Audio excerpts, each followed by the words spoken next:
దేశ వ్యతిరేక శక్తులు ప్రతిపక్షం స్థానంలో కూర్చుని ఉంటే రేపు పొద్దున్న దేశ వ్యతిరేక శక్తులు వచ్చి పరిపాలన చేస్తే తీసుకెళ్లి కాశ్మీర్ వాళ్ళకి ఇచ్చి పారేస్తాడు. ఏం జరుగుతుంది అప్పుడు? నువ్వేం మీక్కుంటావు? ఇక్కడ కూర్చుని సోషల్ మీడియాలో పోస్టులు పెట్టి కూర్చోవాలా? ఇది గుర్తుపెట్టుకోవాలి. ఇక్కడ పీఓకి ఫస్ట్ మనం చేసింది ఈయన 3 అంచెల ప్రణాళిక ఏంటంటే, ముందు ఇక్కడ ఆర్టికల్ 370-35 ద్వారా కాశ్మీర్ భారత్లోనే భాగం తప్పించి అది ప్రత్యేక దేశం కాదని తేల్చేశాడు. నెంబర్ 2, దాన్ని డెవలప్మెంట్ గ్రోత్ సెక్టార్లోకి తీసుకెళ్తే వీళ్ళ బంధువులే పీఓకేలో ఉండేది. ఇక్కడ చక్కగా సంపాదించుకున్నారు, ఇక్కడ ఉద్యోగాలు వస్తున్నాయి, ఉపాధి వస్తుంది, సంక్షేమ పథకాలు అందుతున్నాయి అన్నప్పుడు పీఓకేలో పేరు వచ్చింది కదా పెద్ద ఎత్తున. అక్కడ పాకిస్తాన్ వాళ్ళకి తిండి కూడా పెట్టదు, చాలా సమస్య, వాళ్ళని చిన్న చూపు చూస్తుంటుంది.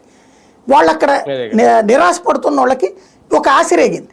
వాళ్ళు అక్కడ పోరాటాలు చేశారు. మీరు మాకు పని చేస్తారా, మాకు కరెంట్ ఛార్జీలు తగ్గిస్తారు, లేదా భారత్లో కలవమంటారా, మాకు సంక్షేమ పథకాలు ఇస్తారు, లేదా భారత్లో కలవమంటారా, నినాదాలు చేశారు వాళ్ళు. ఇంతకుముందు మనం కూడా చూపెట్టుకున్నాం.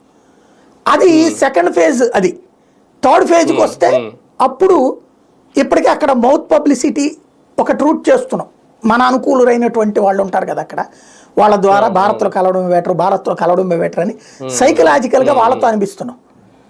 అప్పుడు ఫోర్త్ ఫేజ్లో మనం లాక్కోవాలి. ఇప్పుడు తొందరపడితే దెబ్బ. కానీ పాకిస్తాన్ ఇప్పుడు రెచ్చగొట్టే కారణం కూడా అదే. ఇప్పుడు కనుక పీఓకే తీసుకుంటే మన ఎత్తిన ఇంకొక కుంపటి పెట్టుకున్నట్టు.